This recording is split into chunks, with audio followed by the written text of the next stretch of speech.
Hey everyone, how you doing? It's Boondock Duane, Boondock Duane's RV show. In this video, I am going to be talking about some battery placement for the InTech Soul Dawn for some people that are getting their new InTech Soul Dawns. I got a couple of little cartoons. Hey, there's the little Toon Dawn, Toon Dawns. I think those are cool little Toon Dawns photos. Anyways, so I'm going to talk about some battery placement and the reason why it was so important to me in this smaller trailer. Now, I'm relying on photos I've had that are, 2 years old. And I'll tell you how I started. So when I started, we bought the Dawn when we were RVing way back when. Of course, it was the big, huge Airstream International. That was my family's and la-di-da-di-da. So we were backpackers. We were tent boondock backpackers. So we got the Dawn and, hey, this is great. And when I started, I thought, hey, we're going to need 2 batteries, but get rid of the wet cells. And my thought was AGM batteries. And I want 2 AGM batteries. If you're going to do it, we still need to be able to run the things we need to run. So, hey, I'll go with AGM batteries. It's cool, and we're going to use the solar, the ZAMP solar prep that's built into the side of the trailer. So we'll get a 200 watt like Renogy solar suitcase, which, it'll totally be great. And then we want an inverter, and we want an inverter that's big enough, like a 3,000 watt inverter to run a few things. So my plan was we'll go with 2 AGM batteries, 100 amp hour batteries, and get a 3,000 watt inverter. Now, where do you put that in a Soul Dawn? Everything's under the dinette. So I'm going to pop up the first picture. This is the port side, the driver's side of the Soul Dawn, and this is under the dinette. And when you pull this, of course, the first thing you see is all the plumbing, the 12-volt water pump, and the 6-gallon water heater, and your battery box with a wet cell 12-volt battery. That is a lot going on in a small space. One of the first things I thought of is certainly as an electrician and dealing with power all the time, I did not want my inverter in that space, especially with all the water systems in there if I had a leak and the possibility of shorting and whatnot. So I was trying to think of where is my space? What can I do? And I came up with some really creative ideas. And one of the ideas derived from one of my saltwater boat ideas when we're camping and living on our saltwater boat. So we'll get to that. So one of the things I realized, our storage, your Dawn storage on the starboard side, the passenger side, is that cargo bay. And in that cargo bay, we use 3 of these storage bins from Home Depot, and each bin was like our electrical, our fresh water, and our black water fittings and black water orange hose. And all of that fit in this bay, and this is under the dinette on the passenger side. Well, those 3 bins fit in there great, and they slide straight in, and you slide one forward. But I still had over 1.5 feet up to the nose, and that's where I realized that's where I can put that other battery. So realizing I was going with AGM, I was still going to need another battery box, and certainly not this cheesy battery box with a battery that just slides around. They're not sealed very well at all. I don't know how you could consider that sealed with just 4 screws. Mine were stripped. And we won't talk about the dealer or anything, but when I took my battery box apart, I was certainly not impressed at all by my battery. This battery box, it doesn't matter. They're all cheesy like this. This one's actually in my Terra. I couldn't actually find the original battery box picture out of my Dawn. Doesn't matter. This is the stock battery box in a Dawn even. So back to this. So, and there's my first Renogy AGM battery. I had two of those that I purchased. So I ended up saying, "Hey, I'm gonna put my other battery over on the passenger side, in right up by the nose cone. You can see there's a little black circle where I drew my circle where I was going to do my downhole for spillage in case I had a spill. And here is the side, my sideboard of that storage area. And you can see my little fish line coming out where I used my hole saw to fish my wires through. And my wires, of course, fish through all the way over. And you can see there's where I've already screwed in my other battery box. I have my down tube already in, and you can see the white tubing is that 1.5 inch tubing, and that was my vent tube. Now my vent tube, I used my hold saw and my vent tube with an insert tubing epoxied into my nose cone, which came out behind my propane tanks. Now, if you're going with lithium, you certainly don't need to put in battery boxes. You don't need battery boxes at all. You don't need to vent. You can just remove your battery box altogether and go with a standard battery hold down battery tray like the Camco battery tray. So you certainly don't need to put in boxes at all if you're going with lithium. In fact, the new RV industry standard states that a dealer does not even need to install a battery box or vent it if a lithium battery is being installed. Yet every dealer still puts in a wet cell, and that's what you do. So my first batteries were AGM, so I did buy two of these large Camco battery boxes. I did install those, and it worked out to my advantage in the end. I did install those, and when I realized, oh, I've got these AGM batteries now, and I realized it's just so easy to damage them. Then we started boondocking. We started using that much power. We started using the inverter. You realize how handy that is, especially when COVID hit and changed everything. And then you're working Susan's Zoom meeting in the trailer. I'm Zooming my customers, trying to keep things going. And man, you realize how you need those lithium batteries. Well, this worked out to my advantage because all I had to do is drop in my lithium batteries. So the Dawn, luckily, under that solid, it looks solid. That is just a network of plywood cross beams under there, and you can see my positive and negative fished right across between my two batteries. Now, if you don't want, of course, use the battery boxes and you just use a hold down, you want to remove your vent tubes, and you can either get, most hardware stores, Home Depot, Lowe's, you can get, plywood 2-inch round plugs, filling plugs, or you can get, they're called test plugs. They're plastic test plugs. They're like $1, and you can put in a test plug. Use Sikaflex 221. I use the black Sikaflex 221 adhesive, and you seal that up, and then you can use your all-weather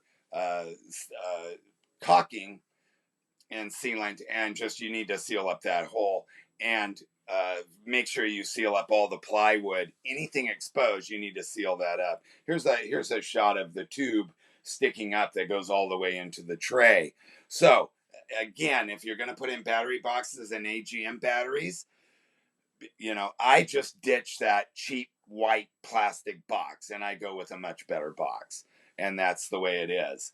If you're going with a lithium battery, then just get rid of the other box, seal that hole, and go with battery trays. Now, the deal with the inverter was, in that Dawn, I just kept those battery boxes, and I was able to strap my inverter right on top of it on the other side, and I was able to run my inverter right off that battery. And there was no loss either because the inverter was right on top of the battery. Now, when I'm paralleling my batteries together, I use a device called a Polaris multi-tap. These accept 4-gauge wire. I also link all my batteries together with Anderson 600 volt connectors, and every hot lead has a 40 amp breaker, along with the standard fuse, inline fuses that come with all your positive connections for the trailer, which is like your ZAMP, the connector, the hot leads that go to your converter. I left all those inline fuses, plus I added in my my 40 amp breakers. Let's see, we're going on here.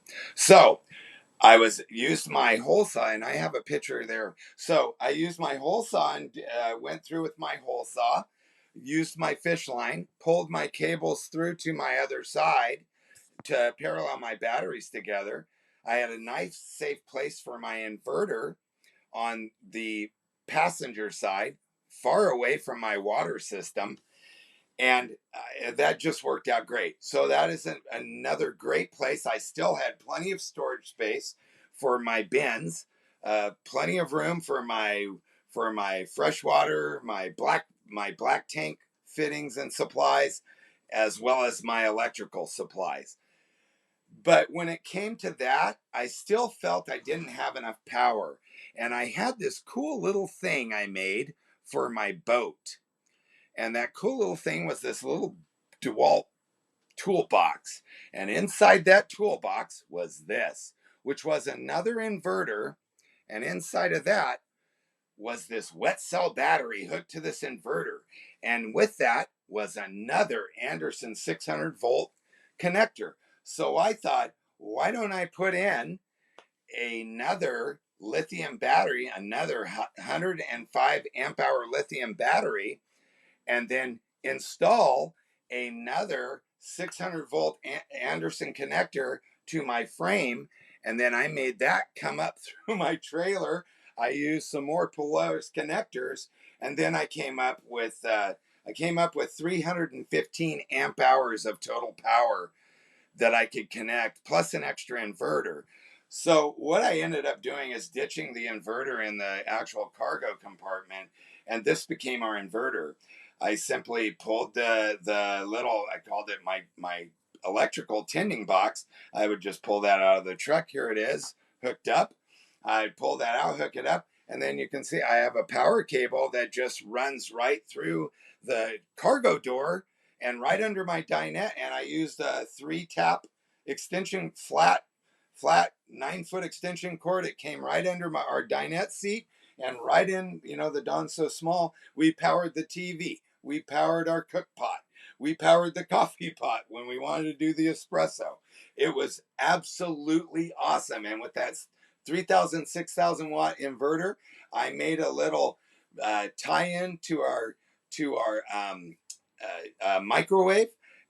It was totally cool. And so all we had to do was use our little power tote, and everything worked great. So that was another option. I had no problems running my 200 watt solar suitcase and charging up the 305 amp hour batteries anywhere we were, even on a semi sunny day. Usually by 1 o'clock, we were totally charged up. It was a great system for a small trailer. Nowadays, those were the Renogy batteries that I were using. Now, the only thing I use is the battery Evos. On the Terra, the new Terra, I have two 202 amp hour battery Evos, and they come in the steel cases. There is totally room in the Dawn for the 120 amp hour battery Evos. It's just they're the cells that are inside the battery Evo are awesome. You can lay them down, you can stand them up, even standing up on end, straight up and down. You can put them side by side. 2 of those will sit side by side in that space right there. According to my measurements, 2 of those will stand side by side. the 120 amp hour battery Evos. So it's just another option. Of course, battery borne is still the best battery that's out there, but there is totally room on the other side. If I was going to put an inverter, that's where I'm going to put it. I'm going to put it on the passenger side. I certainly just don't want an inverter there. If anything were to happen and you had a pressure leak and it sprayed water on that inverter while it was on and you exploded a lithium cell, that would do a lot of damage. And it would do damage so fast. Breakers, fuses, I just wouldn't even want to think of that. And there's just so much room, and it was such an easy install to pull that through. Uh, and especially if you're going with lithiums and not using battery, just rip out that battery box and put in a tray. So if there's any questions on this, be sure to let me know. Also, really quick, if you're going to install the solar panels on the roof, I've done 2 Dawn because I do solar installs around here in California. If you are going to install your panels on the roof, go and watch my Boondock Duane RV show. I did the Terra, and I kind of go through the whole panel installation. On the Dawn, it's a really easy install. You simply pull the microwave, you pull the fridge, you drill a hole right through the top. And you can hit me up on this for exact measurements off the wall. And there's actually, the schematics. I believe I've posted the schematics for the Dawn on the Dawn site, but it's a really easy install. And again, you're just gonna you pull your microwave, pull your fridge, and you're literally gonna just run your positive and negative from your panels on the roof straight down the sidewall of the cabinet and right down into your dinette area. And and by moving that second battery over, it does give you that extra room in that space. This space right here is where you have room for your controller as well, and a shunt if you're going to be putting in a bigger solar system. You're going to want the shunt. You're going to want the battery, a 500 amp battery monitor. Please go and watch that, the solar install, because it's kind of universal. Please watch that on the Boondock Duane RV Show YouTube channel. Um, there's also room to be sure if you want to just drop a positive and negative battery post. That's another way to do it. If you don't want to go through, making all the connections with the 600-volt Anderson. The one cool thing about the battery Evos, I don't know if I actually got that picture for you guys because those cables came with it. The battery Evos, they actually come, that's the harness, that's the one of the wiring harnesses. It comes with those, and you can see with the Polaris multi-taps, that's how you run them parallel. They're 4-gauge set up to go. And with the multi-taps, you parallel your batteries, you run all your trailer connections go right into the multi-tap, plus your solar connections go in there. So you're hooking your ZAMP so if you're not using a solar system you're installing on the roof, your ZAMP connections are going in there as well. Just like right here on the Terra, the negative and positive for the ZAMP is right there on the battery posts. So, and then of course on the Terra, I have the shunt. So all the negatives are running off the shunt. So please go watch the solar install video if you're going with a full solar system. Other than that, it's plug and play on the lithium batteries, or even if you're installing AGMs, just all your positives, all your negatives. If the Polaris multi-taps, these are on Amazon. You can get them on Amazon. You can get them 2, 3, 4, 5, 6, 9 ports, and count how many inputs you need. And they are just either an Allen or a standard flathead screw. to tighten them down, and it is the coolest thing out there. They come pre-greased even, so you just pull the caps on the top, tighten them down, put the caps back on. It is the coolest thing ever to hook wires together. So I hope this has been helpful. Again, you can see there's where I went through the floor for my Anderson connector into the trailer. That's another cool thing to give you extra power. So I hope this was helpful. Everyone in the Dawn group, if you like my videos on YouTube, I'm going to be reviewing products more than anything. We are taking off on our first month-long journey through Wyoming, Montana, Idaho, and I'm going to be reviewing all kinds of boondocking sites. I'm going to be reviewing products. So please subscribe to my channel, hit the notification button. I hope this was helpful, and I want everyone to have a good time and be safe. Peace.